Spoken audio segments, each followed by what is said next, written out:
Juste une petite information, c'est par rapport à Oui, l'Internet. S'il y a des coupures, je reviendrai parce que j'utilise deux lignes en même temps. Il y a ok, je peux toujours revenir normalement. ok, pas de problème. Est-ce On que est ce en sont direct, vos questions j'attends. à vous ou bien on va attendre les questions du public? Alors, il y a quelques questions pour entamer un petit peu le sujet et après, on D'accord? recevra des questions des internautes. Donc là, on est en live, OK, on va commencer. très bien. Bonsoir à tous, Monsieur Khaled alaikum, Mazoul Flaoun. J'espère que vous allez toujours bien en cette période de confinement. Comme à l'accoutumée, Mérimal revient avec un nouveau live et une nouvelle thématique. Aujourd'hui, on va parler de maladies chroniques et plus précisément de diabète et de Covid-19. Pour répondre et nous éclairer sur le sujet, nous accueillons aujourd'hui le docteur Laifa, qui est diabétologue et également présidente de la Société algérienne de la recherche médicale. Merci, docteur, d'avoir accepté notre invitation. Merci à vous et merci à tous les auditeurs et les spectateurs qui nous regardent, qui nous suivent aujourd'hui. Alors justement, avant de commencer, ما تنساوش بلي رانا en live. إذا عندكم أسئلة طرحوها لنا في التعليقات et on va essayer d'y répondre dans les 30 prochaines minutes. Donc, première question pour commencer, docteur. Donc, avec la propagation de ce virus, est-ce qu'il y a un risque accru pour les personnes atteintes de diabète? Très bien, donc c'est une question classique. C'est une question que la majorité des malades chroniques, qu'ils soient diabétiques ou non, la posent à partir du moment où la première information qui est parvenue sur ce virus, sur cette pandémie, au départ, il y a eu comme une erreur d'information massive, hein. Que c'est une maladie qui, au pire des cas, elle va toucher les personnes âgées et surtout les personnes avec maladie chronique, et tout le reste du monde va être épargné. Avec le temps, on a vu effectivement cette catégorie de personnes reste fragile, c'est évident, mais j'insiste que cette catégorie, elle est fragile devant toutes les pathologies, toutes les infections. Et ça, on n'est qu'une parmi d'autres. Donc, le principe général que c'est une c'est une pandémie qui va faire mal uniquement aux personnes âgées et aux personnes malades chroniques, elle est en train de s'affaiblir et on a vu avec le temps que cette maladie peut toucher également les autres. Mais reste utile d'informer et que cette catégorie de personnes, les malades chroniques, doivent faire très très attention par rapport à leur fragilité et puis par rapport à cette particularité de ce virus qui est différent par rapport aux autres virus qu'on connaît, même type, pas du SARS-CoV, c'est qu'il a cette possibilité de contamination très rapide, de progression très rapide. Donc, le seul moyen pour couper cette progression, c'est évidemment le confinement, un moyen élémentaire, voire même primitif, mais qui a été utilisé par tous les pays du monde parce qu'en face cet ennemi qu'on ne le voit pas, qu'on ne le sent pas, et qui n'a pas de couleur et qui ne fait pas de bruit encore, donc on ne peut que se cacher afin de l'éviter. Le seul moyen, c'est de l'éviter carrément. Ce n'est pas de le rencontrer et de le battre. Malgré qu'on sait qu'à 90% des cas, il reste quand même un virus qu'on peut le battre. Mais on ne peut pas prendre le risque à partir du moment où on ne connaît pas qui D'accord. va être touché que par rapport à d'autres, évidemment. À d'autres.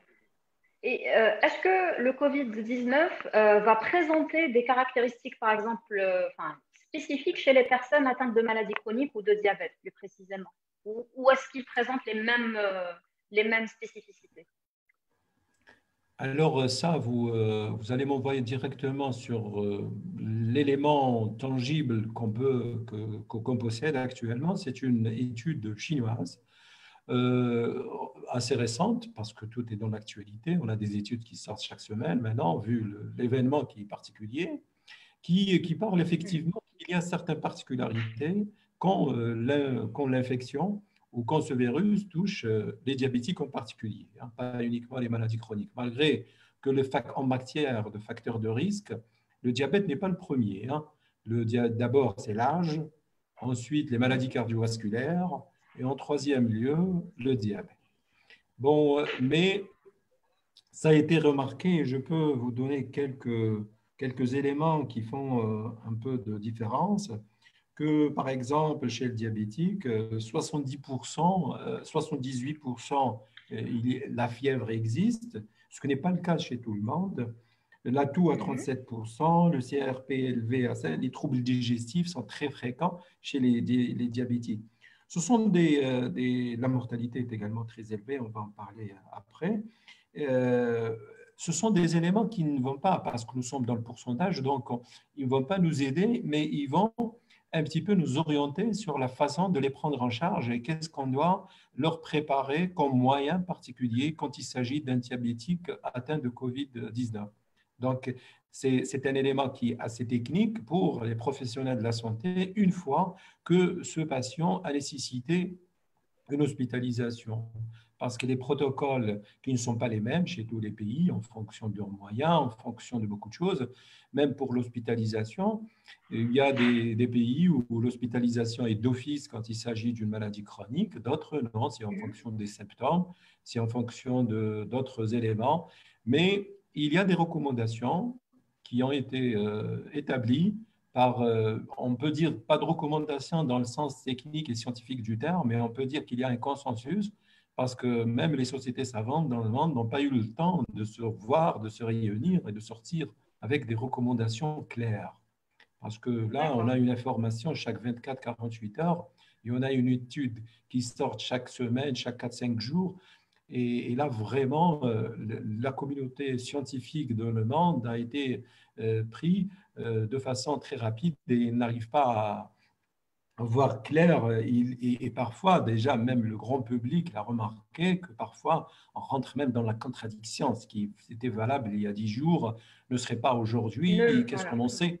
Et qu'est-ce qu'on en sait de ce qu'on dit aujourd'hui? Il risque de ne le pas l'être dans 10 jours ou dans 15 jours.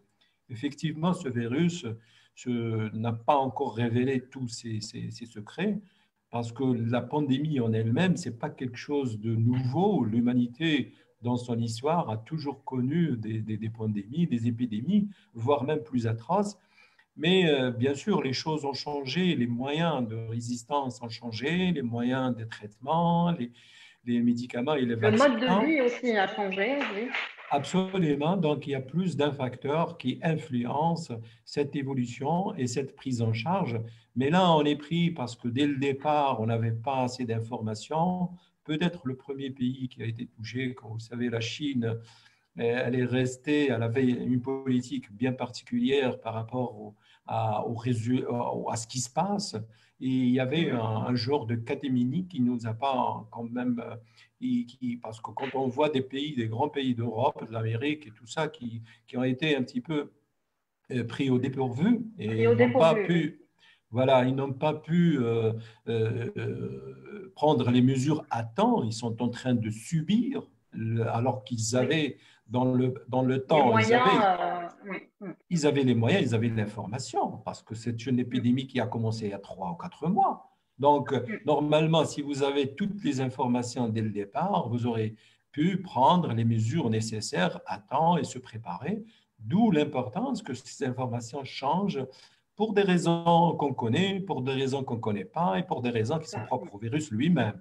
Mais dans tous les cas, les prises en charge sont effectivement différentes. Et puisque, pour revenir au sujet d'aujourd'hui, nous, ce qui nous intéresse le plus, c'est comment protéger cette catégorie de personnes, les malades chroniques en général, qui doivent faire très, très attention à eux-mêmes pendant cette période et c'est-à-dire de se protéger et surtout d'avoir une prise de conscience réelle de la situation parce qu'effectivement, ce virus-là, une fois dedans, parce qu'il y a une question qui m'a été posée il y a 2 ou 3 jours, je pense, dans une émission de télévision. Oui, il me posait la question, est-ce que les diabétiques ou bien ils peuvent être contaminés plus que les autres ou quelque chose. Non, non, pas particulièrement. Alors, ce n'est pas parce que si on est dehors, si on est diabétique, on va être contaminé. Si on n'est pas, on ne va pas l'être. Non, ce n'est pas C'est vrai. la réaction au Covid qui est différente. Absolument. Donc, ce sont les moyens de défense qu'on veut plus, ou du moins qu'on ne voulait pas, les mettre à l'épreuve de cette virus. On ne va pas se battre. Comme j'ai dit au début, ce virus, il faut l'éviter. Tout simplement, le meilleur moyen, c'est de l'éviter. Donc, toute la Oui, stratégie de tout à fait. En confinement prenant est des basée précautions. sur l'évitement. Il faut l'éviter tout simplement. Voilà, c'est par rapport à cette question. Et justement, bon, depuis l'apparition de ce virus, il y a des médicaments qui ne sont pas recommandés en cette période. Est-ce que quand on est atteint d'une maladie chronique, encore une fois de diabète, est-ce qu'il y a des traitements qu'il faut éviter d'utiliser en ce moment? Alors, il y a eu débat, effectivement, par rapport à, je pense que vous faites allusion à certains antihypertenseurs, parce que ce sont eux, ce sont les IEC, qui ont été un petit peu mis en, parce que tout simplement, ce sont des études observationnelles qui ont été faites au départ. On n'a pas, quand je viens de dire, on n'a pas un recul suffisant pour vraiment être sûr de ce qu'on dit. Déjà, c'est la première fois dans l'histoire de la médecine où la communauté scientifique est partagée et divisée. Ce n'est pas le cas. Ce n'est pas le cas avant par rapport à d'autres maladies. Donc, c'est déjà une situation exceptionnelle qui n'est pas arrivée avant. Donc, effectivement, les IEC en particulier, si vous parlez des maladies, des traitements pour les maladies chroniques, ont été suspectés à cause des patients qu'on a vus au départ et qu'ils avaient Covid de plus, beaucoup plus cruel et beaucoup plus violent et avec un taux de mortalité élevé chez les patients non seulement hypertendus mais aussi sous des IEC. Bon, il y a des idées, il y a des explications comme ça de façon hâtive qui ont été avancées. C'est par rapport aux récepteurs qui sont dans les cellules et qui sont activés chez les personnes qui ont une hypertension artérielle. Et ce sont des récepteurs qui exploitent le virus pour rentrer dans la cellule et pour les détruire et les utiliser et ça s'accroître et tout ça. Mais jusqu'au moment d'aujourd'hui, aucune recommandation officielle n'a été admise, ne serait-ce par les différentes sociétés d'hypertension artérielle ou de cardiologie. Un traitement, quand il est en cours, on ne doit pas le perturber. Ça, c'est la Oui. règle quand il s'agit d'une maladie chronique. Maintenant, pour des raisons de prévention ou disons par crainte, on peut ne pas mettre les patients pendant cette période-là pour un recrutement, on peut plus ou moins geler. Mais on n'a pas encore la preuve, parce que même au départ, on a parlé aussi des anti-inflammatoires non stéroïdiens qu'on a remarqué, mais qu'ils étaient là pour favoriser un terrain où... mais maintenant, nous sommes dans une autre dimension, que ce virus-là qu'il s'agit, il entraîne des vascularites, donc il va créer des caillots de sang, il y a un trouble de coagulation qui est associé, il va concurrencer le fer sur l'hémoglobine, et puis c'est le fer finalement qui va faire, derrière cette situation de trouble de l'hématose. Et puis, alors, ce sont des situations qui n'arrivent pas à expliquer pourquoi les anti-inflammatoires stéroïdiens sont beaucoup plus, c'est-à-dire accusés au départ. C'est vrai, par mesure de précaution, à partir du moment où on a autre chose, et on peut les substituer, mais les substituer chez les personnes qui ne sont pas, c'est-à-dire qui ne sont pas habituellement sous ces traitements-là. Mais ceux qui sont déjà sous ce traitement-là ne sont pas censés changer quoi que ce soit. C'est très dangereux. On ne le change pas. On garde un traitement une fois les D'accord. buts sont atteints, qu'ils soient avec des chiffres tensionnels corrects ou bien les glycémies qui sont correctes, on ne change pas. Pour l'instant, il faut se protéger d'une autre façon. Au contraire, il faut insister sur un équilibre le plus parfait possible de son hypertension, de sa glycémie quotidienne. Les mesures doivent être renforcées. Et là, je fais un appel surtout pour nos confrères sur le terrain de faire très attention à leurs patients et de les écouter au maximum et d'agir en fonction de la situation parce un diabète déséquilibré pendant cette période en particulier n'est pas quelque chose qui ne va pas compliquer la situation. Au contraire. Donc, d'où l'intérêt d'être plus prudent encore. Justement, on a une question d'un abonné qui nous parle de complications, qui nous demande les complications peuvent-elles concerner les diabétiques qui ont une glycémie équilibrée sous traitement méforate. Je ne sais pas si je le prononce bien, mais je crois que oui. Est-ce qu'il y a des complications Non, pas particulièrement. Nous, dans l'absolu, on considère un diabétique quand il est diabétique très bien équilibré, hein, et c'est quelqu'un qui vraiment équivaut à quelqu'un d'autre. C'est à long terme qu'il y a des risques d'avoir des complications. Ce n'est pas si s'il y a un diabétique et un non diabétique, mais ils se réveillent le matin avec la même glycémie, ils ont des glycémies postprandiales qui sont les mêmes. C'est vrai que l'un utilise un traitement, l'autre n'a pas de traitement. C'est pas celui qui utilise des traitements est plus fragile que l'autre. Ce n'est pas vrai. À partir du moment, parce que le tout est basé sur l'équilibre. Si vous êtes équilibré, c'est-à-dire vous ressemblez à la majorité des gens. Et donc là, il n'y a que cette hyperglycémie qui vous, je veux dire, cette qui vous fragilisent? hyperglycémie, voilà, cette hyperglycémie chronique, ce qu'on appelle les hyperglycémies chroniques ou permanentes, c'est ça qui fait mal aux autres organes et vous expose à des situations difficiles et affaiblit par conséquence vos moyens de défense.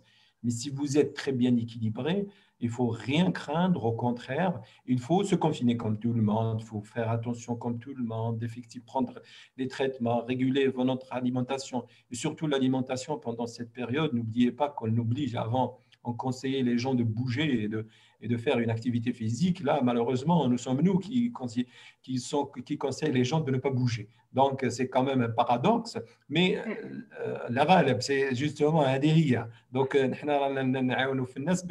parce qu'en fonction des situations qui l'exigent, donc, ne pas faire une activité physique bzaïd, c'est quelque chose, c'est-à-dire ne pas sortir au moins, celui qui a les moyens de les faire chez lui ou à la.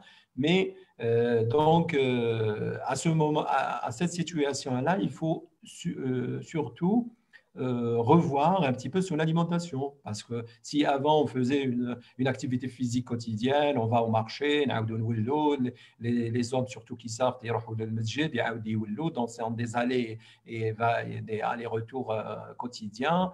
Encore plus مع رمضان avant الناس كانت تروح للتراويح, donc il a 1 heure d'activité physique quand même parfois intense et tout ça est égal et multiplié par 0 maintenant. Donc il n'y a pas une activité physique proprement dit, donc il faut revoir l'alimentation.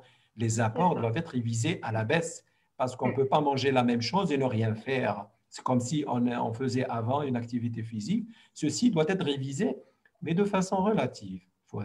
Donc, on ne va pas pousser les gens à avoir faim pour être en bon état de santé, non, mais surtout de diminuer de 10 à 15%, à 20% en fonction de… Justement, en parlant d'alimentation, alors au Ramadan, on est à la veille du Ramadan, il y a une dizaine des diabétiques qui se demandent est-ce que l'ocanonsom, je risque plus de tomber malade et de me fragiliser encore plus, notamment donc il y a le risque de déshydratation. Est-ce que tout ça, ça a un impact? Alors, ça, c'est une question qui revient effectivement. Alors, d'abord, nous avons les diabétiques qui sont autorisés à jeûner. يعني نهضروا مع الناس اللي عندهم السكر اللي الطب ديالهم قبلوا لهم parce que je dois parler en français en arabe. En arabe, si vous pouvez, si comme le ça grand tout le monde public, comprend. Oui. je veux dire, ça dépend à qui on a affaire. Hein. Si c'est le grand public, je préfère نهضروا بالدارجة بالعربية باش الناس تفهمنا. D'accord, parce que si on est avec les scientifiques, donc parce qu'effectivement يعطيك الصحة السؤال هذا يطرح بزاف ويعاود يولي اسكو باسكو كي راح نصوم معناها يعني راح يضعفني ولا راح ينقص من الامكانيات ديالي ولا نو سو ني با فري. اول حاجه لازم تعرف باللي انت الصيام ديالك مادام راح تصوم سيتادير الطبيب ديالك هو اللي يعطاك سيت اوتوريزاسيون vous êtes capable. Donc si vous êtes capable نرجعوا درك لا maladie, il faut que la maladie soit très bien équilibrée وتكون يعني لاباس عليك avoir des glycémies à jeun correctes. بعد on va parler des glycémies à jeun بالنسبه للصايمين parce qu'on n'est pas à 8 heures ou à 7 heures qu'on parle la glycémie à jeun. نشوفوا les repères quand est-ce وقتاش لازم نحبس الصيام وقتاش لازم نكمل واما ما يضعفك ما والو. Si vous êtes bien équilibré كما كنت نحكي دوك vous êtes exactement comme tout le monde. Au contraire, نحنا نروح بعيد. Ça fait partie de mes conclusions de travail qu'on a fait récemment. Moi, je considère qu'un diabétique, quand il est bien équilibré, كيعود diabétique ومتوازن كما ينبغي ماهوش يشبه الناس اللي لاباس عليها، هو خير من الناس اللي لاباس عليها. Pourquoi? Parce qu'il y a Parce que peut-être j'ai qu'il y a une pas de stage petite encore. explication. Hmm. Pardon? Je disais que parce qu'il prend d'autres précautions Euh, supplémentaires parce qu'il fait encore plus attention. Yatek Saha. Ça, c'est d'un côté, c'est quand même très intéressant. Mais en plus, alors, il s'agit de deux personnes qui sont là, qui est diabétique et il est sous traitement, il chauffe chaque 3 mois. Donc, il est bien soigné, il fait des bilans réguliers, même si tout va bien, encore mieux. Hada, il est bien Mhm. protégé. C'est au l'autre, supposant qu'il est normal, qu'il n'a pas de problème de santé, mais il n'a jamais vu de médecin, il n'a pas la preuve du contraire. Donc, il n'a jamais fait de bilan parce qu'il se sent bien, tout simplement. Mais parfois, il y a des situations liées sans symptômes, sans problème visible. حتى نهار نفيقوا يقول لك فلان il a eu tel problème cardiaque ou même tout. Enfin, on a vu même des morts subites chez des personnes a priori راهم لاباس عليها. Alors qu'en réalité, ils avaient peut-être quelque chose qu'ils n'ont jamais identifié. Je D'accord. considère toujours quelqu'un quand il est bien équilibré ou bien qui il revoit son médecin régulièrement. Pour moi, il est en très bonne santé. Pourquoi pas? Il ne peut pas être plus faible que les autres, à condition bien sûr de respecter et d'atteindre les objectifs qui ont été désignés par son médecin traitant, évidemment. D'accord. On a une autre question. Alors, on nous dit, les chercheurs ont trouvé que les fumeurs sont moins atteints par le Covid-19. Et la personne nous demande s'il y a des chiffres par rapport aux diabétiques fumeurs. Donc là, on est à double risque. Non seulement on fume, mais en plus on est diabétique. Il y a plus de. Alors, votre question, parce qu'il y a quand même des Ah controverses oui, il y par a un rapport à ça. décalage, oui. Oui. Est-ce La qu'il y a première. des chiffres par rapport aux diabétiques fumeurs? Alors, les diabétiques, déjà, si on a des chiffres, c'est par rapport aux diabétiques. Même l'étude dont je les à l'instant, cette étude-là concerne, qui nous vient de Chine et qui a été publiée en 30 mars exactement, au JAMA. C'est une étude qui parle des diabétiques. Ben, ils n'ont pas, c'est pas une cohorte, ce qu'on appelle des cohortes importantes, c'est-à-dire c'est pas un échantillon très important. Un, et deux, ils nous ont pas donné de différence entre diabète type 1 et diabète type 2. Donc, Oui. voilà les diabétiques, voilà qu'est-ce qu'on a en réa, voilà qu'est-ce qu'on a, et on va parler de ça. Maintenant, pour la cigarette et puis surtout la nicotine, il y a eu une étude récente que franchement qu'on a lu peut-être les scientifiques, mais je préfère ne pas en divulguer parce qu'elle nous donne, c'était une étude observationnelle aussi, donc elle n'est pas fondée. Oui, au contraire, la nicotine, plus ou moins, est-ce qu'elle nous protège du virus, hein? Et puis là, je n'arrive pas à comprendre, hein. Ça, c'est par rapport à la contamination et à la croissance du virus. Mais ce qui a été dit au départ, c'est que les fumeurs étaient beaucoup plus exposés à d'autres. Pourquoi? C'est par rapport aux problèmes respiratoires. Parce que les capacités respiratoires d'un fumeur sont déjà évidentes. On n'a pas besoin de preuves. Si on prend un Oui. fumeur et un non-fumeur, et on va leur demander de courir sur 100 mètres, on imagine facilement qui arrive le premier. Donc, Oui. déjà, au départ, il n'a pas les capacités. Et puisque cette maladie en particulier, c'est une maladie qui va s'attaquer elle va jouer dans un terrain qui est très important, qui est là où il y a des échanges entre le sang et l'oxygène. Il y a l'oxygène qui rentre et plus il trouve un territoire plus grand pour faire passer l'oxygène au sang et va être alimenté et alimenter le corps en entier, eh ben, il va trouver des territoires réduits. C'est le cas des fumeurs en général, c'est évident. Oui. Et là, c'est alors si on est en général, le cumul de facteurs de risque est toujours un facteur de gravité.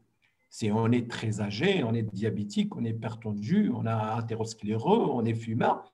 Donc, on n'a pas besoin d'être scientifique pour dire qu'effectivement, ce sont des facteurs de risque encore beaucoup plus amplifiés, donc le risque est beaucoup plus grave. alors peut-être, moi je dis, et je lance un appel que les fumeurs, il est temps justement d'arrêter parce qu'ils ne peuvent pas vous ajouter quoi que ce soit. Seulement jamais s'en débarrasser. Exactement. La culture tana, عندنا تاني, on aime bien faire confiance à la nature. On boit beaucoup de tisane, etc. Il y a une de nos abonnés qui nous demande est-ce que le fait de boire une tisane à la cannelle بالقرفة ou la zanjabil, donc le gingembre, peut m'aider à réguler ma glycémie pendant la nuit. D'autant que Ramadan راهو جاي. Donc, est-ce que ce type de remède ou de tisane naturelle peut en quelque sorte me prévenir d'un risque. Alors, tout ce que les tisanes, bon, nous, on pense par rapport au diabète, on pense que ces tisanes, ça fait partie toujours des compléments alimentaires. Donc, ce sont des choses qui peuvent aider, mais ne peuvent pas soigner. Et donc, et là, c'est une différence de taille. Donc, si moi, je remarque, si je prendrais, par exemple, chaque soir ou là, chaque matin, ou là, ça dépend des habitudes individuelles des uns et des autres, une tisane au gingembre ou là, au qarfa, et je me sentais bien juste après, eh ben, tant mieux. Parce que nous, le plus important pour nous, en tant que professionnels de la santé, c'est que ce plus que vous ajoutez ne perturbe pas votre maladie. Mais si vous jugez qu'il vous apporte le bien, tant mieux. Nous, Oui, nous alors on peut le contre-indiquer. Ce n'est pas le cas, mais l'indiquer, là aussi, on n'est pas, c'est pas notre rôle. Mais ce sont oui. des, euh, des trucs individuels. Je me sens bien avec telle tisane à tel moment en fin de journée. Allah yasahel alik, c'est un complément, d'où l'importance des compléments alimentaires. Sauf que nous sommes passés par une période où on a perdu les définitions, qu'est-ce qu'un complément et un médicament. On a eu des épisodes qui Oui, sont très c'est vrai connus ça. par les Algériens, où on a confondu tout entre traitement et complément alimentaire. Et c'est pour ça que peut-être cette idée du complément qui guérit, un complément qui guérit, il n'est plus un complément, c'est un traitement. Et s'il y a un Oui, traitement, tout il à doit fait. être valable et il doit être efficace pour tout le monde. Et là aussi, ce n'est pas le cas. Donc, il n'y a pas de problème. Si vous sentez que ces tisanes-là peuvent vous apporter un plus par rapport à votre équilibre, pourquoi parce que les tisanes هادو علاش قادرين يعاونوك de façon indirecte قادر يدير لك une sensation de satiété قادر يشبعك قادر باش ما تاكلش من بعد et tout ça donc indirectement قادرين يعاونوك et là on peut pas être contre évidemment on ne peut que vous encourager à continuer à condition que le traitement doit être chauffé ne sera pas remis en cause ولا يقول لك ما نشربش هذه معليش او التيزانه خير خليه من الكاشيه هنا لا هنا je vais on peut pas يعني, compter sur un complément باش يعوض العلاج التريتمون obligatoire في وقته qui il y a seul le médecin qui peut à l'occasion d'un examen trimestriel ou là s'il veut réviser le traitement s'il voit que le traitement هذاك ما عادش صالح ليك ولا راك تحسنت بزاف يقدر يبدا ينقص يقدر يبدل يقدر et ainsi de suite Quelle que voilà. soit la situation, si on veut un changement, si on veut adopter d'autres habitudes, لازم à chaque fois نسقسيو le médecin تاعنا, c'est le plus c'est le mieux placé باش يقول لك est-ce que oui ou non c'est bien ou mauvais avec le changement d'habitude. Alors, on a reçu deux autres questions. La première est est-ce que le virus se développe plus facilement dans un environnement caractérisé par un taux élevé de glycémie? Alors, tout comme toutes les infections et les virus, ils adorent les sucres, hein.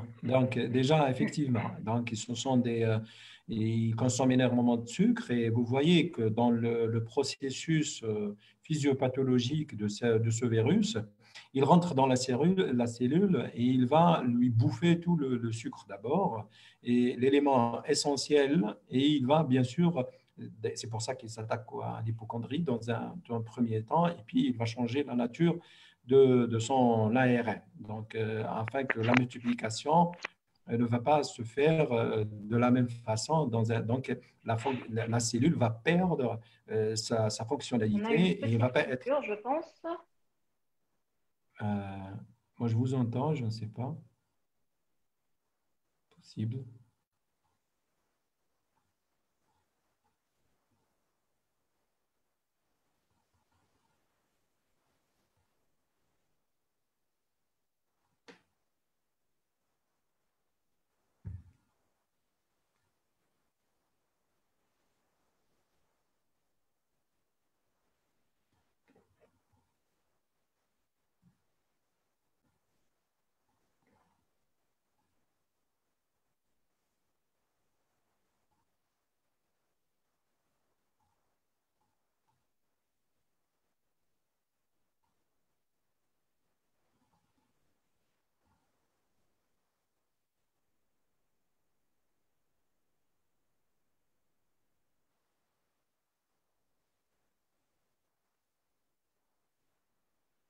Allô, est-ce que vous m'entendez?